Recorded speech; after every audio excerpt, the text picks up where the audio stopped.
Good morning. This is KELOLAND on the go with all you need to know in news and weather as you start your day. The Rapid City Fire Department put out 4 separate fires over the weekend. 3 of the fires were at houses and 1 was a vehicle. The fire department wants to help the public to be prepared with a few tips to prevent fires in the winter. Make sure their chimneys are clean, getting those cleaned out. Watch the distance around their space heaters. Make sure they're keeping them a nice good distance around, that there's no combustible materials that are going to start a fire. And don't use your stove to heat your house. The department makes sure to rotate firefighters to put out these fires in the frigid conditions. In an update to a story we first brought you last week, Rapid City Police say one of 2 women originally wanted for questioning is facing charges in connection to a shooting that sent 1 person to the hospital. 30-year-old Brandy Highwolf was located in a home in Rapid City Sunday night.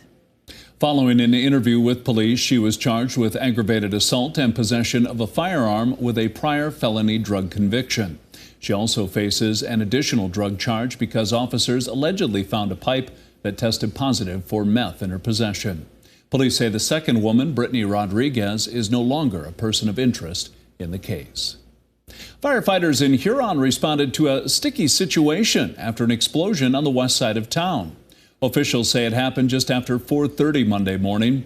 Crews arriving on scene found that a rail car containing molasses had rapidly vented its contents. No one was hurt, but 1 building was damaged in the incident. Molasses from the rail car was found on U.S. Highway 14 and Old Highway 14 East. Due to the wind, fallout molasses went as far south as 3rd Street and Lincoln Avenue Southwest.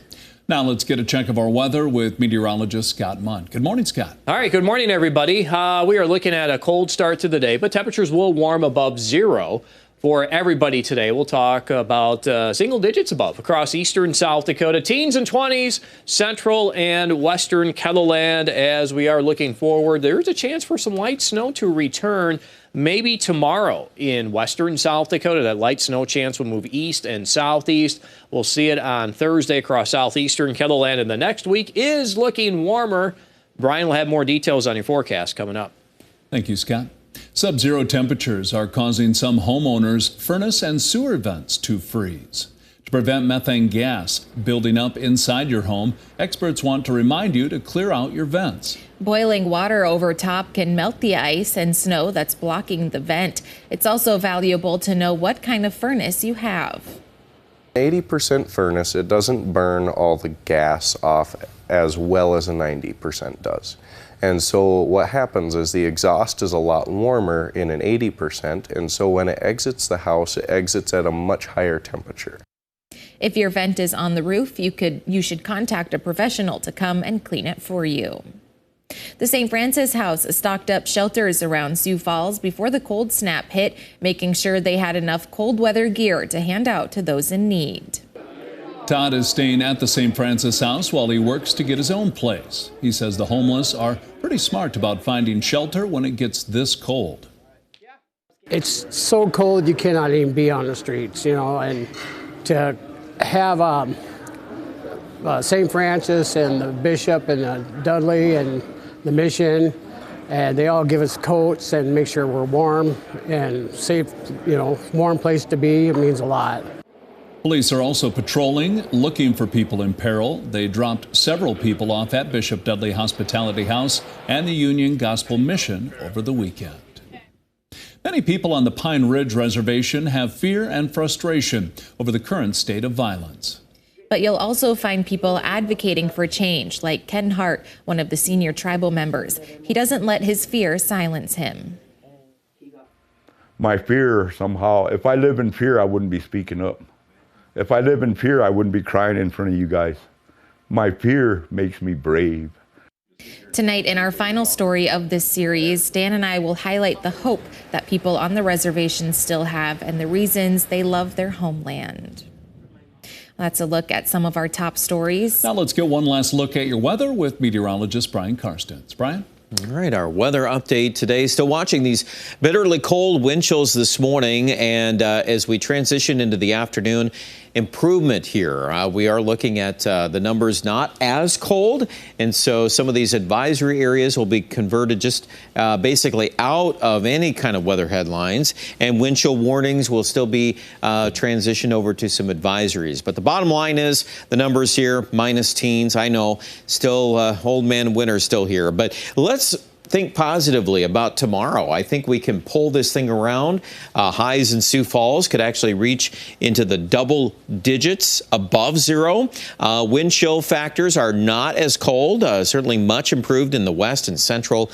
But then we have to dial it back here into Thursday and Friday. We're going to start to deal with another cold front, another wave of energy coming in from the northwest that should be effective at producing some accumulating snow. But just in terms of wind chill, you'll notice the numbers are going down into Friday, and we're likely to see more headlines for wind chills. So just to give you that idea now as we look upon the weather. Now, temperatures combined with the snow. This is the next system, if you will, driven by some of these stronger jet stream winds. I think this is going to orient from northwest to southeast. It should be pretty effective at producing a fluffy snow again. Not necessarily a big snowstorm, but keep watching that a little bit because we've got temperatures, air temperatures that are colder again while it's snowing, and there will be some wind with this. At this point, we're forecasting at least a 15 to 30 mile an hour wind, so it's pretty safe to say there will be some blowing snow, probably worthy of some blowing snow headlines. Maybe not blizzard headlines, but just keep in mind that, yeah, some of that can still roll across those open country roadways especially. We'll get into Friday. I think here the story is this, the air temperature getting colder, and we're likely, if everything, goes according to what it's looking like now, we're going to see sub-zero numbers likely on Saturday morning. Sioux Falls, possibly to 20 below zero. Yeah, that's still coming later in the week. So take this little brief reprieve and enjoy it. 12 degrees on Wednesday. We'll gear up for 6 on Thursday with that snow chance returning. Your highest probabilities are going to be west and southwest of Sioux Falls, and a few inches of fluff could occur, so stay tuned for that. Do you notice the numbers at the end of the 7-day? Yeah, that improvement is looking much better. So that's going to be the main thing to watch next week as we pull out of the deep freeze. Aberdeen, you could get some snow chance on Thursday. Most of that's going to be to your west. And Pierre and Rapid City, I would certainly talk about snow accumulation on Thursday. Again, we'll have a few more details coming up as far as how much you can expect on that. But see how days 5 through 7 really turning around in Rapid City. We're back to 40s for highs. That'll feel pretty good. Check out details online at KELOLAND.com.